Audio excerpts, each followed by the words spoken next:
మనం ఇప్పటి వరకు మరణం తర్వాత జీవితం గురించి ఎన్నో విషయాలు నేర్చుకున్నాం. యేసుని నమ్మిన వారు చనిపోతే ఎక్కడికి వెళ్తారో మనకు తెలుసు. అయితే మనలో చాలా మందికి ఒక పెద్ద ప్రశ్న రావచ్చు. పాత నిబంధనా కాలంలో జీవించిన దేవుని భక్తులు ఎక్కడికి వెళ్లారు? అబ్రహాము, ఇస్సాకు, యాకోబు, మోషే, దావీదు వంటి గొప్ప భక్తులు చనిపోయినప్పుడు వారి ఆత్మలు ఎక్కడికి వెళ్లాయి? ఇలాంటి ప్రశ్నలు సహజంగా మనలో కలుగుతాయి. ఈ రోజు మనం దేవుని వాక్యం నుండి ఆ ప్రశ్నకు సమాధానం తెలుసుకుందాం. యేసుక్రీస్తు ఈ భూమికి రాకముందు పాత నిబంధన కాలంలో చనిపోయిన దేవుని భక్తులు పరదైసు అని పిలువబడే ఒక విశ్రాంతి స్థలానికి, నెమ్మది గల చోటుకి వెళ్లారు. పాత నిబంధన గ్రంథంలో కూడా మరణం తర్వాత జీవితం ఉందని, చనిపోయిన ప్రతి ఒక్కరూ స్పృహతో ఉండే ఒక ప్రదేశానికి వెళ్తారని చెప్పబడింది. ఆ ప్రదేశానికి ఉన్న సాధారణ పేరు షియోల్. దీనిని సమాధి అని లేదా పాతాళ లోకం అని చెప్పవచ్చు. ఆశ్చర్యం ఏంటంటే ఈ షియోల్ అనే చోటుకి దుర్మార్గులు అంటే చెడ్డవారు వెళ్లేవారు. 9వ కీర్తన 17వ వచనం, దుష్టులను దేవుని మరుచు జనులందరూ పాతాళమునకు దిగిపోవుదురు. అలాగే నీతిమంతులు కూడా అంటే దేవుణ్ణి నమ్మిన భక్తులు కూడా పాతాళానికి వెళ్లేవారు.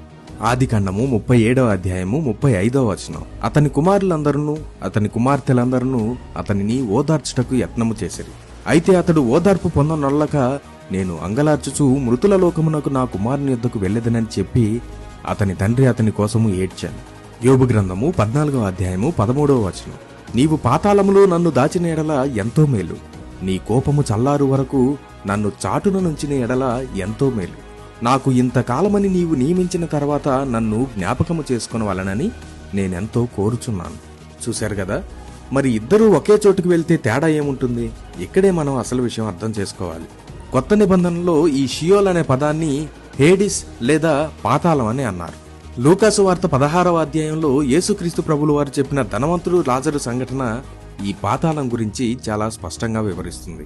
యేసుక్రీస్తు పునరుద్ధానానికి ముందు ఈ పాతాళం 2 భాగాలుగా విభజింపబడి ఉండేది. ఒకటి నెమ్మది గల స్థలం, ఇక్కడికే లాజరు వెళ్ళాడు. దీనిని అబ్రహాము రొమ్మున లేదా అబ్రహాము పక్కన అని పిలిచారు. ఈ ప్రదేశాన్నే మనం పరదైస్ అని కూడా అంటాం. లూకాసు వార్త 23వ అధ్యాయము 43వ వచనం, అందుకాయన వానితో, నేడు నీవు నాతో కూడా పరదైసులో ఉందువని నిశ్చయముగా నీతో చెప్పుచున్నానని. ఇక రెండవది యాతన గల స్థలం, ఇక్కడికే ఆ ధనవంతుడు వెళ్ళాడు. దీనిని నరకం, గెహెన్నా అని కూడా అంటారు. ఈ 2 ప్రాంతాల మధ్య ఎవరూ దాటలేని గొప్ప అగాధం ఉండేది. లూకాసు వార్త 16వ అధ్యాయము 26వ వచనం, అంతేకాక ఇక్కడి నుండి మీ యొద్దకు దాటగోరు వారు దాటి పోజాలకుండునట్లును, అక్కడి వారు మా యొద్దకు దాటి రాజాలకుండునట్లును మాకును మీకును మహా అగాధం ఉంచబడి ఉన్నది. దీనిని బట్టి మనం అర్థం చేసుకోవాల్సింది ఏంటంటే, ఒక వ్యక్తి చనిపోయిన తర్వాత వారి గమ్యం ఎక్కడో స్థిరపరచబడుతుంది. అయితే ఇప్పుడు యేసుక్రీస్తు శిలువ మరణం, పునరుద్ధానం తర్వాత ఒక గొప్ప మార్పు సంభవించింది. ముందుగా అవిశ్వాసుల విషయంలో చూద్దాం. ఈ రోజు ఒక అవిశ్వాసి అంటే దేవుణ్ణి నమ్మని వ్యక్తి చనిపోతే వారు పాత నిబంధన కాలంలో అవిశ్వాసుల వలె పాతాళంలోని ఆ యాతన గల భాగానికి వెళ్తారు. చివరికి అంత్య తీర్పు రోజున పాతాళం తనలో ఉన్న వారిని అందరినీ అప్పగిస్తుంది. వారు దేవుని గొర్రెపిల్ల ధవల సింహాసనం ముందు తీర్పు పొంది అగ్నిగుండంలోకి పడద్రోయబడతారు. దానియేలు గ్రంథము 12వ అధ్యాయము 2వ వచనం, మరియు సమాధులలో నిద్రించు అనేకులు మేలుకొనెదరు. కొందరు నిత్యజీవము అనుభవించుటకును, కొందరు నిందల పాలగుటకును, నిత్యముగా హేయులగుటకును మేలుకొందరు. ఈ వచనం తీర్పు రోజు గురించి మాట్లాడుతుంది. ప్రకటన గ్రంథము 20వ అధ్యాయము 13 నుండి 15 వచనాలు, సముద్రము తనలో ఉన్న మృతులను అప్పగించెను, మరణమును పాతాళ లోకమును వాటి వశమునున్న మృతులను అప్పగించెను. వారిలో ప్రతి వాడును తన క్రియల చొప్పున తీర్పు పొందెను. మరణమును మృతుల లోకమును అగ్నిగుండములో పడవేయబడెను. ఈ అగ్నిగుండము 2వ మరణము. ఎవని పేరైనను జీవగ్రంథమందు రాయబడినట్టు కనబడని ఎడల వాడు అగ్నిగుండములో పడవేయబడెను. ఇప్పుడు విశ్వాసుల విషయంలో చూద్దాం. ఇక్కడే గొప్ప మార్పు జరిగింది. పాత నిబంధన భక్తులు పరదైస అనే విశ్రాంతి స్థలంలో ఉండేవారు. యేసుక్రీస్తు మరణాన్ని జయించి తిరిగి లేచినప్పుడు ఆయన ఆ పరదైసులో ఉన్న నీతిమంతులందరినీ తనతో పాటు పరలోకానికి తీసుకువెళ్లారు. అలాంటి కార్యం కొత్త నిబంధన విశ్వాసులమైన మన జీవితంలో కూడా జరగబోతుంది. కొత్త నిబంధన విశ్వాసులమైన మనకి సంఘం ఎత్తబడినప్పుడు మనం మహిమ శరీరాలను పొందుకుంటాం.